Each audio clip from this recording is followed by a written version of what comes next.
नमस्कार मित्रों, माता रानी की जय हो। स्वागत है आपका हमारे YouTube चैनल पर। मित्रों, आज हम आपको बताएंगे कि मौली से कैसे होता है वशीकरण। तो चलिए शुरू करते हैं। पर मित्रों, ध्यान रहे कि मांस मदिरा का सेवन करके आपको ये विधि नहीं करनी है। और अगर आप विधि करने में असमर्थ है और वशीकरण हमारे आश्रम से करवाना चाहते हैं तो आप हमें बेझिझक संपर्क कीजिए, आपकी पूरी सहायता की जाएगी। हमारे संपर्क सूत्र आपकी स्क्रीन पर चल रहे हैं। तो मित्रों, अब आ जाते हैं हम विधि के ऊपर। इस विधि में मित्रों हम आपको बताएंगे कि एक मौली की सहायता से कैसे आप सामने वाले व्यक्ति को अपने वश में कर सकते हैं और कैसे अपने प्यार को हमेशा के लिए अपना बना सकते हैं और जीवन भर के लिए अपनी समस्या का समाधान कर सकते हैं। यह आपको बताया जाएगा।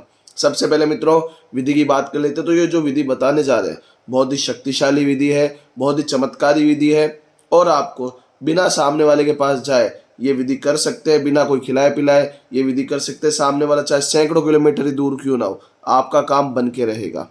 सबसे पहले सामग्री की बात करते हैं। तो सामग्री के रूप में आपको लेनी होगी मौली। जी हाँ मित्रों, रक्षा सूत्र बोले जाता है कई जगह पे और कई जगह पे इसको मौली बोला जाता है। ये आपको किसी भी पूजन सामग्री की दुकान से, किसी भी पंसारी की दुकान से या किराने की दुकान से आपको आराम से मिल जाएगी ये मौली। आप वहाँ से एक पूरी नई मौली ले लीजिएगा। थोड़ा बड़ा ले लीजिएगा मित्रों मौली का गेड़ा, आपके अच्छे काम आएगा।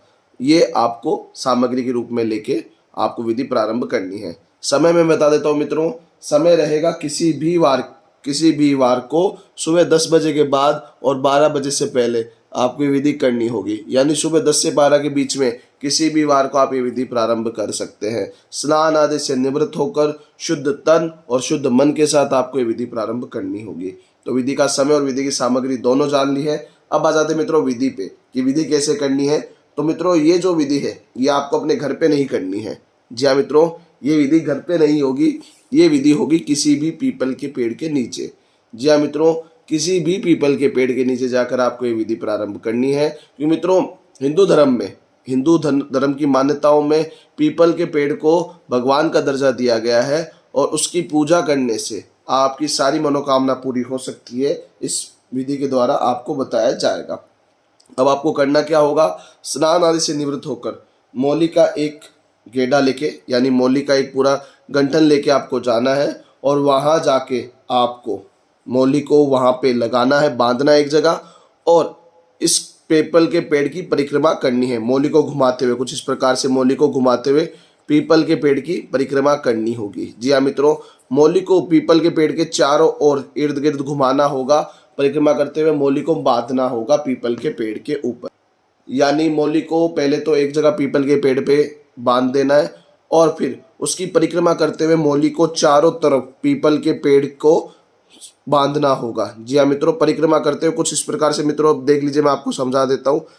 ये जैसे पीपल के पेड़ का जो तना है वो है मुख्य तना, उसके इर्द गिर्द घूमते हुए आपको पीपल के पेड़ की परिक्रमा करते हुए मौली को बांधना है। 21 परिक्रमा कुल आपको करनी होगी।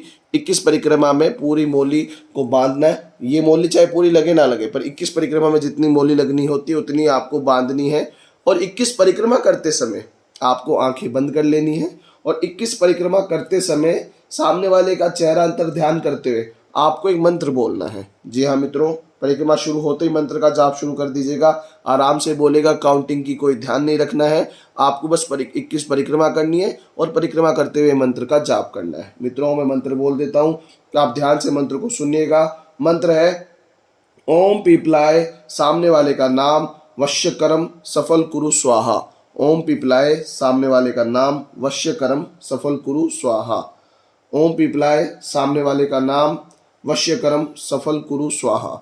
21 परिक्रमा करते हुए ये मंत्र का जाप आपको करना है। काउंटिंग का आपको ध्यान रखने की आवश्यकता नहीं है। आपको केवल और केवल काउंटिंग का ध्यान रखना है परिक्रमा का। 21 ही परिक्रमा होनी चाहिए, 22 नहीं होनी चाहिए या 20 नहीं रहनी चाहिए। क्योंकि अगर 22 हो गई तो नया परिक्रमा शुरू हो जाएगा, नया परिक्रमा चक्र शुरू हो जाएगा। और अगर 20 रह गई तो एक जो परिक्रमा चक्र है वो पूरा नहीं हो पाएगा। तो अच्छी तरीके से आपको परिक्रमा की काउंटिंग करनी है और मंत्र आपको उतने समय में लगातार बोलते रहना है।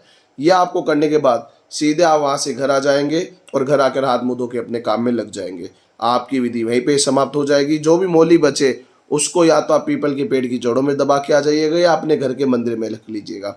आपका काम वहीं पे समाप्त हो जाएगा और जिसके ऊपर भी आप वशीकरण कर रहे हैं वो संपूर्ण रूप से आपके वश में हो जाएगा। अगले 2 से 3 दिनों के भीतर भीतर आपकी मनोकामना पूरी हो जाएगी और जीवन भर के लिए आपका पार्टनर केवल और केवल आपका बन के रहेगा और जीवन भर के लिए आपकी समस्या का समाधान हो जाएगा। हम आपको गारंटी देते हैं। बस अच्छे से इस विधि को कीजिएगा, माता रानी आपको जरूर सफल करेगी। हमारी हार्दिक शुभकामनाएं आपके साथ है।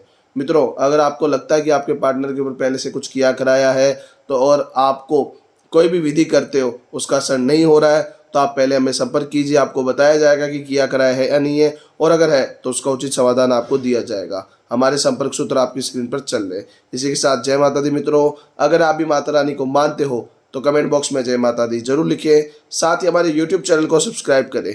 चैनल सब्सक्राइब करना बहुत ही आसान है। स्क्रीन पर चल रही ज्योतिष से बदले जीवन की पिक्चर को प्रेस करें। आप हमेशा के लिए हमारे साथ जुड़ जाएंगे। जय माता रानी की।